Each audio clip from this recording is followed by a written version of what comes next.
Aproveitando a presença de vocês, como vocês explicam a recuperação do Ronaldo? Quando ele veio aqui no Flow, ele revelou que muitos médicos falaram que com sorte ele só ia conseguir caminhar.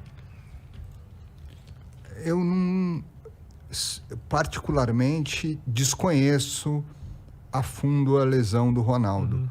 Eu só conheço como torcedor. Então, prefiro não ficar dando muita opinião.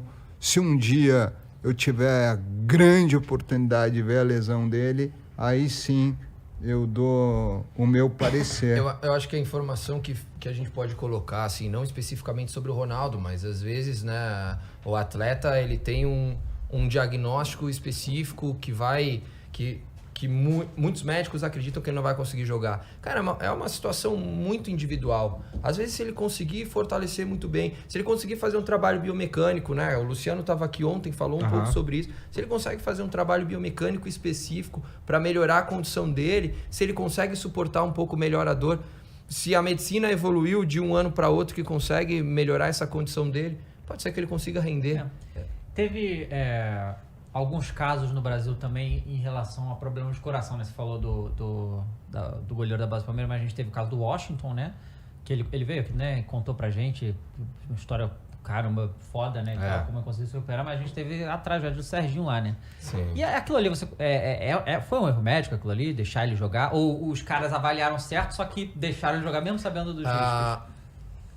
O que aconteceu com o Serginho foi, de certa forma, um divisor de águas justamente para começar a residência médica em medicina do esporte. Legal. Então, assim, isso aconteceu em 2004 e aí se mobilizaram... Não, a gente precisa... Legal não, é uma merda, mas... A gente precisa formar mais médicos especializados nisso.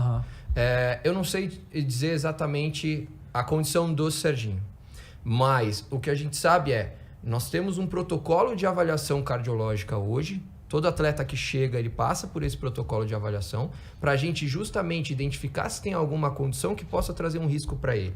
A gente nunca vai conseguir zerar o risco do nosso atleta, porque por mais que a gente faça diversos exames, a gente não consegue ter todas as informações à nossa disposição. Muitas vezes não dá para prevenir um infarto, né? Mas Exato. Um sopro, arritmia... Então, o que a gente consegue fazer nessas avaliações é justamente minimizar o risco. Não, o risco desse atleta é muito baixo. Pode acontecer? Pode. Foi isso que aconteceu no caso do Serginho? Não sei. É um caso muito específico. Mas... E hoje a medicina já evoluiu muito em relação a 2004. São quase 20 anos aí de novos exames e novas formas de avaliar. Né? E até de prestar atenção em problemas que foram surgindo ao longo dos anos e, puta, isso aqui é um problema, vamos mapeá-lo e incluir no nosso protocolo. A gente costuma dizer que o médico do dia seguinte sempre é melhor, porque ele sempre tem mais informações. É verdade, claro. Verdade. Então, olha o que aconteceu com o Eriksen, por exemplo. Eu ia perguntar disso agora. Ele agora voltou a jogar, ele fez gol, se eu não estou enganado. Fez, assim... Foi convocado. Convocado pra seleção. Assim, eu particularmente, assim, totalmente leigo com essa pessoa na boca. Eu vi a volta do Eriksen e eu me assustei um pouco. Falei, cara, será que é pra ele voltar mesmo agora, sabe? Também é algo que a gente não conhece. A gente não sabe a situação especificamente dele. Mas o que aconteceu com ele, ele passou por um procedimento que ele colocou um cardiodesfibrilador implantável, que a gente chama. Que é aquele aparelho que dá choque. Sim. Só que colocado no coração dele. Se então, o coração parar, ele vai lá e Se o coração identifica que está acontecendo alguma arritmia, ele vai lá e dispara o choque para resetar o coração, digamos assim. Não sei... E esse é um conflito ético. Então todas as pessoas é só colocar um CDI que a gente chama e elas podem jogar. É um conflito ético muito grande.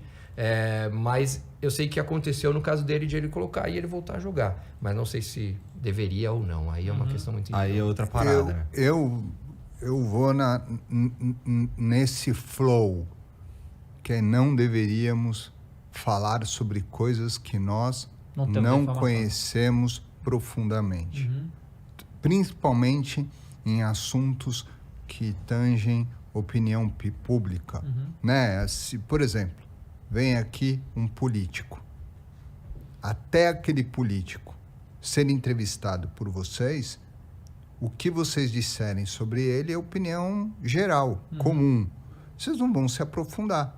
Vocês vão brincar, vocês vão falar, mas vocês não vão chegar e falar, não, eu tenho certeza que fulano usa tal coisa. Não, a mesma coisa no futebol. Puxa vida, Tá o médico do clube interagindo com o atleta sobre tudo que pode ou não pode acontecer. Aí o atleta opta em jogar. Aí ele joga. Aí tá aqui a gente. Ah, mas eu não sei se deveria. Aí eu não sei se... Você não estava lá, você não fez parte do processo. Acho ruim, cara. Você não sabe que tipo de pergunta foi feita. Você não sabe que tipo de indagação foi feita. E muito menos quem ali quer correr risco. E se o atleta falou a simples frase com o marca-passo implantado: futebol é minha vida. Com certeza. Eu não vivo sem o futebol. Minha família depende do futebol. Eu quero jogar, custe o que custar. Dependendo do país e dependendo do esporte, isso acontece. Dão a liberdade do atleta tomar a decisão. Tanto que na Itália ele não podia voltar a jogar. As regras da Itália não permitiram ele jogar. Aqui no Brasil, condição. por exemplo, o médico precisa liberar o atleta. Quando é feito o contrato, o médico tem que carimbar e assinar que ele está liberando o atleta. Aí é responsabilidade do médico, né? Se alguma coisa der errado, né? Aí é outra parada outra também. coisa, exatamente.